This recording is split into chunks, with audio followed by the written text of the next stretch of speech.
आजच्या महत्त्वाचा टॉपिक माती आणि आतडे याच्याबद्दल जाणून घेऊया.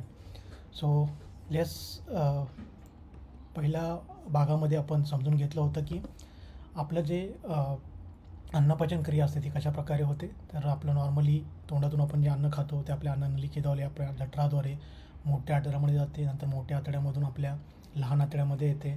लहान आतड्यामध्ये जे काही त्याचा अन्नाचं चयापचन आहे ते केलं जातं आणि त्या विघटन केल्यानंतर जे जे रिक्वायर्ड त्याच्यामधले जे मायक्रोबायोम्स असतील किंवा जे आपल्याला न्यूट्रिशन लागणार आहेत ते घेतले जातात आणि मग त्याच्यानंतर गुदाद्वारे जे अन्नपचन होत नाही ते बाहेर टाकलं जातं. सो अशा पद्धतीने आपली साधी पचनक्रिया असते आणि त्यालाच आपण डायजेस्टिव्ह सिस्टीम बोलतो. सो ज्यावेळी आपले हे डायजेशन प्रॉपरली वर्क होत असतं त्यावेळी मग आपल्याला कोणत्याही प्रकारचे आजार उद्भवत नाहीत. सो त्याच्यामध्ये आपण थोडं आतमध्ये डिटेलमध्ये जाऊन पाहिलं की लहान आतडे जे असतात ते लहान आतडे कशा पद्धतीने वर्क करतात. तो एक लहान आतडेची आपण एक इमेज झूम करून पाहिलेली की ज्याच्यामध्ये आपण पाहिलं की आपले जे लहान आतडे त्याच्या आतमध्ये काही विलाज असतात आणि ह्या ज्या विलाज असतात त्या आपल्या हाताच्या बोटांसारख्या असतात आणि या विलाजचं काम असतं की आपल्या आतड्यामध्ये जे काही चांगले पदार्थ आहेत त्याच्यामधून चांगले बॅक्टेरिया, चांगले मायक्रोबायोम्स आणि चांगले न्यूट्रिशन्स ॲब्झॉर्ब करणे आणि ते ॲब्झॉर्ब केल्यानंतर मग आपल्या रक्ताद्वारे ते सगळ्या शरीरामध्ये पाठवले जातात आणि मग आपलं जी काही क्रिया आहे, शारीरिक क्रिया त्या व्यवस्थित पार पाडल्या जातात आणि आपलं मानसिक संतुलन पण व्यवस्थित ठेवलं जातं. जर हे बिघडलं तर आपण पाहिलं की ह्याच्यावरती सगळं आहे. हे जर बिघडलं, ह्यानी जर पाय टेकवले, हे जर व्यवस्थित वर्क नाही झाले तर मात्र मग आपल्याला मानसिक ताणतणावही जाणवतो आणि त्याचबरोबर आपलं वजन वाढणे आणि मग बाकीच्या ज्या सगळ्या ज्या काही शारीरिक रोग्स आहेत ते आपल्याला चालू होतात. तर याबद्दल आपण अधिक माहिती पहिल्या सेशनमध्ये पाहिली. जर तुम्हाला त्याच्यामध्ये डिटेल अजून पाहायचं असेल तर तुम्ही माझं पहिलं सेशन नक्की जाऊन पाहू शकता. मी ह्या लाईव्हनंतर आपल्या कमेंट बॉक्समध्ये त्याची लिंकसुद्धा पाठवेल. आणि आजचा टॉपिक जो आहे तो आपला याच्या पुढचा टॉपिक आहे ज्याच्यामध्ये आपण गट्सबद्दल अजून थोडी माहिती जाणून घेऊया की ह्या आतड्यांचं खूप मोठं रिलेशनशिप आहे ते म्हणजे आपल्या मातीबरोबर. ज्यावेळी तुम्हाला या आतड्यांबद्दल, या आतड्यांच्या इम्पॉर्टन्सबद्दल माहिती पडेल आणि जेव्हा तुम्ही त्याच्यावरती काम कराल मित्रांनो, त्याला दुर्लक्ष करणार नाही, त्यावेळी नक्कीच तुमचं जीवन आरोग्यमय आणि सुखसमाधानी तुम्ही जगू शकता. सो त्यासाठी आपण अजून गटबद्दल थोडी माहिती घेऊया की हे गट्स आणि आपली जी माती आहे या मातीमध्ये काय संबंध असू शकतो. बरोबर मित्रांनो. तर जस्ट तुम्हाला मी सांगू इच्छितो की जी आपली गट्सची जी प्रोसेस आहे तीच प्रोसेस सेम जर तुम्ही पाहिली तर मातीमध्ये घडत असते. सो फॉर एक्झाम्पल जेव्हा आपण एखाद्या मातीमध्ये झाड लावतो तर त्या झाडामध्ये त्याच्या झाडाचे जे मुळं आहेत ती मुळं कुठेतरी खाली मातीमध्ये पसरलेली असतात आणि त्यांचं काम काय आहे ते पण सेम गोष्ट करतात. ते तुमच्या झाडासाठी मातीमधले जे काही मायक्रोबायोम्स आहेत, सूक्ष्मजंतू आहेत, जीवजंतूज आहेत त्यांना ऑब्झर्व करत आहेत. त्यांचं ॲब्झॉर्प्शन झाल्यानंतर त्याच्या थ्रू पाणी ॲब्झॉर्ब करतात. ज्या ज्या घटक आहेत, जे चांगल्या गोष्टी आहेत ते ॲब्झॉर्ब केले जातात आणि त्याच्यावरती तुमच्या झाडाची वाढ होते, त्याच्यावरती तुमच्या रोपाची वाढ होते. बरोबर. आणि मग हे सेम कार्य आपले गट्स देखील करत आहेत.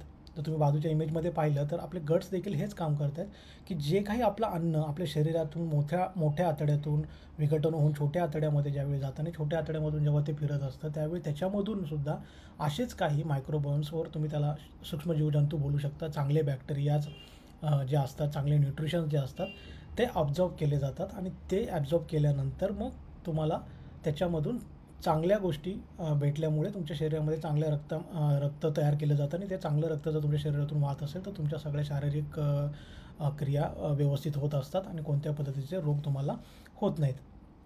तर तुम्ही एवढं एका साध्या इमेजद्वारे समजू शकता की दोघांचंही काम सेम आहे. जे मातीमध्ये मायक्रोबायोम्स आहेत 99% ते 98% सायंटिफिकली हे प्रूव्ह झालेलं आहे की 98% मायक्रोबायोम्स जे मातीमध्ये सापडतात तेच मायक्रोबायोम्स आपल्या शारीरिक आतड्यांमध्ये सुद्धा आहेत आणि तेच मायक्रोबायोम्स आपण आपल्या शरीराच्या वाढीसाठी यूज केले जातात, वापरले जातात. ओके. तर याची काळजी करणं आपल्याला खूप गरजेचं आहे मित्रांनो. मातीचं संवर्धन झालं पाहिजे कारण असं म्हटलं जातं की म्हणजे जे लोक योगी लोक जे असे आहेत ते म्हणतात की ज्या लँडवरती तुम्ही उभे आहात, ज्या लँडवरती तुम्ही चालता, म्हणजे फॉर एक्झाम्पल तुम्ही जर तुमच्या एका दिवसामध्ये एका जागेवरून जर तुम्ही तुमचं अंतर काही चालत जात असाल तर दिवसामध्ये तुम्ही किती अंतर चालू शकता. तर मी एक वारकरी आहे मित्रांनो, मला माहिती आहे की आपण 20-25 किलोमीटर अंतर चालू शकतो कारण मी माझी पंढरीची वारी करतो, चालतो. तर एका दिवसामध्ये आपण 20 ते 25 किलोमीटर अंतर चालू शकतो. तर हे 20 ते 25 किलोमीटर अंतराचा जो रेडियस आहे, जो सर्कल आहे, त्या सर्कलमध्ये जिथे तुम्ही राहता त्या सर्कलमध्ये जे काही अन्न पिकलं जातं तेच अन्न जर तुम्ही खाल्लं जे मातीतून येतं, तर तुमचं शारीरिक संतुलन व्यवस्थित राहतं. बरोबर. सो याचा अर्थ असा आहे मित्रांनो, की म्हणजे जे ज्या ज्या भूमीवर तुम्ही उभा आहे, सो म्हणजे ज्या लँडवरती तुम्ही उभा आहे, so the land where your stand, actually त्याच्यामधून जे तुम्हाला अन्न भेटेल ते अन्न तुम्ही ॲक्च्युली खाल्लं पाहिजे आणि त्याच्यामधून तुम्हाला बराचसाही फायदा होतो. सो अशा पद्धतीने आपण आपल्या मातीशी बोललं जातं ना, आपल्या मातीशी प्रामाणिक असलं पाहिजे, आपल्या मातीशी आपली नाळ जुळून असली पाहिजे. तर या सगळ्या गोष्टी आपण म्हणतो याच्यामागे हेच कारण आहेत मित्रांनो, की मातीचं आणि आपल्या शरीराचं काही वेगळं असं हे प्रोसेस नाही आहे. दोन्ही पण प्रोसेस सेम आहेत. आपण बोलतो की आपण मातीमधूनच आलो आहे आणि मातीमध्येच जाणार आहे. तर डेफिनेटली आपलं आणि मातीचं खूप सारं नातं आहे. प्रत्येक गोष्ट ही या पृथ्वीवरती, ह्या जमिनीवरती जी काही जीवजंतू आहेत, जे काही प्राणी आहेत, आपण आहोत, हे सगळे मातीपासून आहोत. या मातीमुळे आपण आहोत आणि मग या मातीचं संवर्धन आपण प्रॉपरली केलं पाहिजे मित्रांनो. जसं एखादं झाड ज्यावेळी तुम्ही पाहता की एका पर्टिक्युलर जागेवरती उभा आहे आणि त्याची जी नाळ आहे ती मातीशी जोडलेली आहे. त्यांच्यामध्ये आणि आपल्यामध्ये फरक एवढाच आहे की ते एका जागी उभे राहतात आणि मातीशी बांधून असतात आणि आपण मात्र आपल्या करिअरसाठी, आपल्या जगण्यासाठी जे पैसा हवा आहे त्या पैशासाठी म्हणा किंवा अनेक गोष्टींसाठी आहे. आपल्याला काही खूप हाय जायचं आहे, खूप काही मोठं व्हायचं आहे आणि या सगळ्या गोष्टींसाठी आपण कुठेतरी आपला जो मातीशी संबंध आहे तो मातीशी संबंध कमी करतो आहे आणि मग आपण कुठेतरी 7व्या 10व्या 8व्या कोणी 25व्या 45व्या व 50व्या मजल्यावरती राहतो आहे आणि डेफिनेटली आपण आपल्या मातीशी जुळलेलो नाही आहे. त्यामुळे मग आपल्याला जे काही गट्स पाहिजे, गट्सना जे मायक्रोबियम्स पाहिजे, जे काही त्या मातीबरोबरचं आपलं रिलेशन आहे ते कुठेतरी कमी होतं आहे आणि त्याचा परिणाम आपल्या शारीरिक गोष्टींवरती होतो आहे. एक सिंपल एक्झाम्पल द्यायचं म्हणायचं मित्रांनो, तर जी लहान मुलं असतात, आपण सहसा पाहिलं असेल की जी लहान मुलं असतात ती मातीमध्ये खेळतात आणि आपण सहसा त्यांना जास्त जर तुम्ही जुन्या लोकांना बघितलं तर ते मातीमध्ये खेळणाऱ्या मुलांना जास्त हटकत नव्हते. तर याचं कारणच असं आहे मित्रांनो, की तो माती खातो आणि त्याच्यातून त्याला खूप काही चांगल्या गोष्टी भेटतात म्हणून नाही, तर त्या मातीमध्ये त्याची जी नाळ आहे, त्या मातीमध्ये जेव्हा तो खेळतो, त्या मातीबरोबर जे त्याचं अटॅचमेंट होतं आहे, त्यामधून सुद्धा खूप सारे मायक्रोबियम्स, खूप साऱ्या पॉझिटिव्ह गोष्टी आपल्या शरीरामध्ये घडत असतात, आपल्या गट्समध्ये घडत असतात आणि त्याचा फायदा आपल्याला होतो. म्हणूनच काय मित्रांनो, मला असं वाटतं की जे लोकं रुरल एरियामध्ये, गावामध्ये राहतात किंवा जे लोकं आदिवासी पाड्यांमध्ये राहतात, जंगलामध्ये राहतात, डोंगर दऱ्यांमध्ये राहतात, अशा लोकांची जर तुम्ही इम्युनिटी पॉवर पाहिली तर ती खूप जास्त स्ट्राँग असते इन कंपॅरिझन विथ जे आपण शहरामध्ये, शहरी भागामध्ये लोकं राहतो त्यांच्यापेक्षा. तर याचं कारण कदाचित हे असू शकतं की ते मातीशी बांधील आहे, ते त्यांच्या मातीशी दररोज कॉन्टॅक्टमध्ये आहेत आणि त्यामुळे का होईना त्यांच्यामध्ये ते पॉझिटिव्ह वाइब्स, ते पॉझिटिव्ह मायक्रोबियम्स, जीवजंतूज कुठेतरी निर्माण होत आहेत आणि त्यांचं गट व्यवस्थित काम करत आहे आणि ते गट व्यवस्थित काम केल्यामुळे त्यांचे जे काही शरीर आहे ते व्यवस्थितपणे सर्व गोष्टी करत आहे. सो हे एक साधं एक्झाम्पल झालं की आपण कशा पद्धतीने आपले गट्स आणि माती या सगळ्या गोष्टी एकमेकांशी कनेक्टेड आहेत. पुढे सांगायचं झालं तर मित्रांनो, जुन्या काळामध्ये जुन्या काळामध्ये आत्तासुद्धा जरी समजा लोकांना वाटलं की मला कुठेतरी स्ट्रेस येतो आहे आणि खूप काही असं चिडचिड होते, शारीरिकदृष्ट्या व्यवस्थित नाही आहे, तर तुम्ही काय करता मित्रांनो, कुठेतरी एका शांत जागेवर जाता, बसता आणि ध्यान करता किंवा मेडिटेशन करता. जुन्या काळामध्ये योगी लोकं किंवा संत लोकं अशा वेगळ्या ठिकाणी जाऊन एकांतामध्ये बसायचे आणि ते मग ध्यान करायचे आणि मग त्यांना कुठेतरी शांती लाभायची, सुखसमाधान लाभायचं. ह्या सगळ्या गोष्टी का व्हायच्या? कारण मित्रांनो, ते लोकं नॉर्मली जाऊन एका जमिनीवरती शांत जागेवरती बसायचे आणि मातीशी, नेचरशी एकरूप होण्याचा प्रयत्न करायचे आणि ज्यावेळी तुम्ही मातीशी, नेचरशी एकरूप होण्याचा प्रयत्न करता त्यावेळी मग तुम्हाला शांती ऑटोमॅटिक लाभते. जसं की योग करताना नॉर्मली खाली बसून आपण जमिनीशी निगडीत होतो आणि मग योग करतो. तर त्याच्यामध्ये कुठेतरी एक प्रकारचं जे आपल्यामध्ये जे अननेसेसरी पॉझिटिव्हिटी आलेली असेल किंवा अननेसेसरी पॉझिटिव्ह एनर्जी जास्त झाली असेल आणि त्याच्यामुळे आपल्याला स्ट्रेस आला असेल किंवा काही निगेटिव्ह एनर्जी स्ट्रेस आला असेल, तर ह्या सगळ्या गोष्टी दूर करण्याचं काम ही आपली जमीन, ही आपली माती आपल्याबरोबर करते. आणि त्यासाठी नॉर्मली आपण योग वगैरे करताना जमिनीवर बसून योग करतो. मे बी जे काही संत लोक असतील त्यांना कदाचित या गोष्टींची गरज नसेल किंवा कारण त्यांची ध्यानशक्ती इतकी प्रबळ असते की ते डेफिनेटली त्या ध्यानशक्तीच्या जोरावरती शांती प्राप्त करतात. पण आपल्यासारख्या लोकांना कदाचित शांत ठिकाणी एका जागी जाऊन बसून आपल्याला शांतता मिळत असेल. त्याचं कारण हेच आहे की आपण त्या मातीशी, त्या नेचरशी आपलं कॉन्टॅक्ट अधिक वाढवतो आणि त्यामुळे या सगळ्या गोष्टी होत असतात. अजून काही गोष्टी मी ज्या ऑब्झर्व केल्या आहेत त्या तुम्हाला सांगू इच्छितो. जसं की नॉर्मली मी पाहिलं आहे की गावाला ज्यावेळी मी जातो आणि काही लोकं काम करत असतात आणि करता काही काम करताना त्यांना जर लागलं, बरोबर, कुठे काही रक्त वगैरे आलं, तर मी पाहिलं की ते लोकं जास्त विचार करत नाही. मातीचा एक मूठ भरून घेतात आणि त्याच्यावरती टाकतात आणि चोळतात आणि म्हणतात की माझी जखम ऑटोमॅटिकली बरी होते. हे का होतं मित्रांनो? म्हणजे याचा अर्थ त्या मातीमध्ये काहीतरी मेडिटेशन्स आहेत, त्या मातीमध्ये काही मेडिकल कंटेंट्स आहेत, त्या मातीमध्ये काही मायक्रोबियम्स आहेत, जे जीवनसत्व आहेत, काही जीवजंतू आहेत, जे आपल्या शरीरासाठी, आपल्याला जखमा भरून काढण्यासाठी पण उपयोगी होत आहेत, बरोबर. म्हणजे तुम्ही पाहू शकता की कशा पद्धतीने मातीमध्ये जे मायक्रोबियम्स आहेत तेच मायक्रोबियम्स आपल्या शरीराला सुद्धा लागतात. जे झाडं वापरत आहेत, जे रोपटे वापरत आहेत, तेच मायक्रोबियम्स आपल्याला सुद्धा लागतात, बरोबर. सो अशा पद्धतीने आपल्या गटचं काम असतं की चांगले मायक्रोबियम्स घ्यायचे आहेत आपल्या शरीरामध्ये. त्यासाठी आपण चांगलं अन्न खाल्लं पाहिजे आणि हे चांगलं अन्न तेव्हाच भेटेल मित्रांनो ज्यावेळी आपण ते अन्न चांगल्या जमिनीमध्ये उगवू आणि मग खाऊ, बरोबर.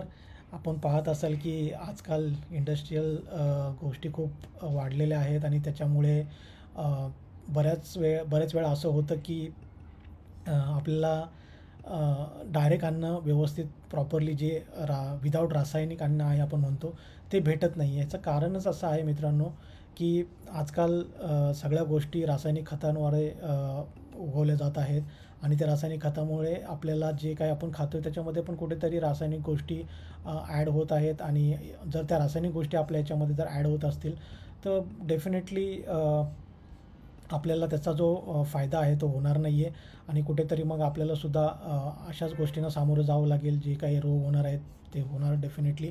त्यामुळे आपण चांगलं अन्न खाल्लं पाहिजे जे चांगल्या जमिनीमध्ये उगवलेलं आहे आणि त्या जमिनीची काळजी आपण घेतली पाहिजे. आणि हे तेव्हाच पॉसिबल आहे ज्यावेळी आपण रासायनिक खतांचा कमी उपयोग करू, ज्यावेळी आपण आपल्या आजूबाजूच्या जे काही जमीन आहे त्या जमिनीमध्ये किंवा तुमच्या जर तुम्ही शहरी भागात राहत असाल तर तुम्ही तुमच्या टेरेसवर जाऊन स्वतःच्या काही कुंड्यांमध्ये झाडे लावण्याचा प्रयत्न करा, रोपं लावण्याचा प्रयत्न करा, पालेभाज्या लावण्याचा प्रयत्न करा आणि ते अन्न खा. तरच तुम्हाला चांगल्या काही गोष्टी भेटणार आहेत आणि त्या जर सगळ्या भेटल्या तर तुमचे गट्स हेल्दी राहणार आहेत. आणि जर तुमचे गट हेल्दी राहिले तर डेफिनेटली तुमचं शरीर जे आहे ते सदृढ राहणार आहे आणि तुमचा मानसिक ताणतणावसुद्धा ॲटोमॅटिकली कमी होणार आहे. तर या सगळ्या गोष्टी खूप महत्त्वाच्या आहेत माझ्या मते. तर आपण पाहू शकता की बिफोर प्री इंडस्ट्रियलायझेशन डायरेक्ट आपल्याला सगळ्या गोष्टी भेटत होत्या. कुठल्याही प्रकारचं जे काही सॉईलमध्ये उगवलं जात होतं ते डायरेक्ट आपल्याला पाठवलं जात होतं. ते सगळे मायक्रोबायोम्स आपल्याला डायरेक्ट भेटत होते. पण आज काय झालेलं की आज इंडस्ट्रियलायझेशन झाल्यामुळे प्रत्येक गोष्टीमध्ये कोणी ना कोणी दलाल आहे असं मी म्हणू शकतो. म्हणजे समजा जर तुम्ही डायरेक्ट जमिनीमध्ये पहिलं पेरणी करून सगळ्या गोष्टी उगवत होता, खतं घालत होता, जी सेंद्रिय खतं होती, आता तुम्ही पेस्टिसाइड्स वापरताय आणि त्याच्यामुळे मग इथे तुम्ही कोणाला तर मध्ये आणले. सिमिलरली तुम्ही ज्यावेळी ते अन्न डायरेक्ट तुमच्यापर्यंत पोहोचत होतं, तुमच्या रानामधून तुम्ही आणून डायरेक्ट ते खात होता, तर आता कुठेतरी ते स्टोअर केलं जातं, त्याच्यावरती काहीतरी प्रोसेसिंग केलं जातं आणि मग ते अन्न तुमच्यापर्यंत पोहोचतं आहे आणि मग डेफिनेटली त्याचा पण तुमच्या शरीरावरती परिणाम होणार आहे. आणि हेच कारणं आहेत मित्रांनो की कुठंतरी हे सगळं इंडस्ट्रियलायझेशन झाल्यामुळे आपल्याला सगळ्या गोष्टी ज्या हव्या आहेत त्या डायरेक्टली आपल्यापर्यंत पोहोचत नाहीत आणि त्याचा जो परिणाम आहे तो आपल्या सगळ्यांवरती होत आहे. तर माझ्या मते आपण सगळ्यांनी हे कुठंतरी ॲडॉप्ट केलं पाहिजे. आपल्याला या मातीबरोबर जगणं जे आहे त्याच्याबद्दल अधिक चांगल्या पद्धतीने माहिती समजून घेतली पाहिजे आणि वेळ भेटेल तेव्हा नेचरशी एकरूप होण्याचा प्रयत्न करा. जेव्हा वेळ भेटेल तेव्हा आपल्या गावी जा. मला आठवतं आहे की आपण जेव्हा गावामध्ये जातो त्यावेळी आपण सहसा बोलतो की यार माझं इथं डायजेशन खूप खूप चांगल्या पद्धतीने होत आहे. मला इथं खूप टायमावरती वेळेला भूक लागते. जे खातो ते व्यवस्थित पचतं. याचं कारणच असं आहे की कुठेतरी ते क्लायमेट, कुठेतरी ती माती आपल्याला मदत करत आहे आणि आपण रानामध्ये बसून जेव्हा खातो तेव्हा आपल्याला माहीत आहे की आपण किती अन्न खाल्लं तर ते व्यवस्थित पचतं, भूक व्यवस्थित राहते. सो या सगळ्या गोष्टी खूप खूप साऱ्या गोष्टी मातीशी निगडीत आहेत मित्रांनो. सो माती हेच आपलं जीवन आहे. माती हेच मे बी आपली बॉडी आहे, जी ज्याच्यापासून बनले आणि कुठेतरी आपले जे डेथ आहे ते सुद्धा मातीमध्येच होणार आहे. तो ह्या मातीची काळजी घ्या मित्रांनो. या मातीची काळजी घ्या, त्याचबरोबर तुमच्या गट्सची काळजी घ्या. जे मातीमधून येणार आहे ते खा, त्यामुळे तुमचे गट चांगले राहणार आहेत. आणि त्याच्या पुढे जाऊन मग डेफिनेटली आपण म्हणतो की अति करू नका नाहीतर माती होईल. सो डेफिनेटली जर तुम्ही तुमच्या मातीशी निगडीत नाही राहिला, फक्त मला उंच हवेलीमध्ये राहायचं आहे, खूप काही करायचं आहे, मला खूप मोठं व्हायचं आहे आणि तुम्ही जर तुमचे पाय जमिनीवर नसतील, तुमच्या मातीशी निगडीत नसाल, तर मात्र सगळं अवघड होऊन बसेल मित्रांनो. अति तेथे नक्कीच माती होईल. त्यावेळी वेळेत जागे व्हा आणि तुमच्या मातीचं संवर्धन करा. चांगली पिकं घ्या, चांगली खतं वापरा आणि त्याच्यापासून जे अन्न चांगलं भेटणार आहे तेच अन्न खाण्याचा प्रयत्न करा. जे मातीतून येते ते खावा मित्रांनो. आणि त्याच्यानंतर मग डेफिनेटली तुमचं गट जे आहेत ते हेल्दी राहणार आहेत आणि ते गट जर हेल्दी राहिले तर मग तुमचं वजन कंट्रोलमध्ये राहणार आहे, तुमचं स्ट्रेस कंट्रोलमध्ये राहणार आहे आणि सगळ्याच गोष्टी आहेत. म्हणजे आपण आत्ता ह्या गोष्टींवरती बोलायला लागलो की मित्रांनो की आपल्याकडे सेकंड ब्रेन आहे. हे ब्रेन आहे त्याला आपण कंट्रोल नाही करू शकत आहे. तो स्ट्रेस आपण कंट्रोल नाही करू शकत आहे. पण हे जे पोट आहे, इथे जे आपलं सेकंड ब्रेन आहे, जे आतड्यांमध्ये आहे, त्या ब्रेनला स्वतःचे डिसिजन घेण्याची पॉवर नाही आहे. तो इज लाईक कंट्रोल करू शकतो आपण. ते एक कंट्रोलेबल सिस्टीम आहे आणि त्याला जर तुम्ही याला कंट्रोल नाही करू शकत आहे, पण ह्याला तर कंट्रोल करा. काय खाल्लं पाहिजे, काय नाही खाल्लं पाहिजे तुमच्या हातामध्ये आहे. जर तुम्ही चांगलं खाल्लं आणि ह्या गट्सना जर कंट्रोल केलं तर ॲटोमॅटिकली हॅपी हार्मोन्स तयार होतात. मी लास्ट ह्याच्यामध्ये तुम्हाला सांगितलं सेशनमध्ये. आणि ते जर हॅपी हार्मोन्स तयार होत असतील तर तुम्ही नेहमी आनंदित राहाल, तुम्ही नेहमी सदृढ राहाल, तुम्ही नेहमी निरोगी राहाल आणि हे सगळं तुमच्यावरती अवलंबून आहे मित्रांनो. सो थँक्यू सो मच की तुम्ही आजही माझा हा सेकंड सेशन अटेंड केला. आज दिवाळीचा पहिला दिवस आहे. सगळ्यांना धनत्रयोदशीच्या हार्दिक हार्दिक शुभेच्छा. आरोग्यम धनसंपदा, बरोबर. एवढं सोपं 2 शब्दांचं वाक्य खूप लोकांना माहीत आहे, पण आपण नको त्या धनाच्या मागे लागलो. इट्स नॉट की ते खूप महत्त्वाचं नाही आहे, ते महत्त्वाचं आहेच. परंतु जर ते महत्त्वाचं आहे तर त्याचा जर तुम्हाला आनंद लुटायचा असेल तर तुमचं जे काही शरीर आहे ते व्यवस्थित राहिलं पाहिजे, सदृढ राहिलं पाहिजे, निरोगी राहिलं पाहिजे. नाहीतर ज्या धनासाठी तुम्ही पळत आहात तेच धन परत तुम्हाला तुमच्या शरीरासाठी खर्च करावं लागतं. तर असं होऊ नये यासाठी मित्रांनो आपल्या शरीराकडे लक्ष द्या. आपल्या मातीचं संवर्धन करा. चांगली माती जर असेल तर आपली माती आपली माणसं, बरोबर. तर आपली माती चांगली असेल तर आपली माणसं पण चांगली राहतील आणि आपण एकत्र या सगळ्या गोष्टींचा विचार करून डेफिनेटली आपल्या मातीच्याबद्दल लोकांमध्ये जनजागृती निर्माण करावी असं मला वाटतं. आणि जर हे सगळं पुढच्या काही काळामध्ये पॉसिबल झालं तर ठीक आहे मित्रांनो. अदरवाईज खूप सारे गोष्टी घडण्याची शक्यता आहे. जे नको ते जे खाल्लं तर काय होतं हे तुम्ही कोरोनामध्ये चांगलं पाहिलेलं आहे. हा करोना कुठून आला, काय खाण्यामुळे आला हे सगळं माहीत आहे. त्यामुळे मित्रांनो जे मातीमध्ये उगवते ते खावा. त्याच्यासाठी आपला जन्म झालेला आहे, त्यासाठी आपण या पृथ्वीतलावर राहत आहोत. सो धन्यवाद आणि हॅपी दिवाळी वन्स अगेन.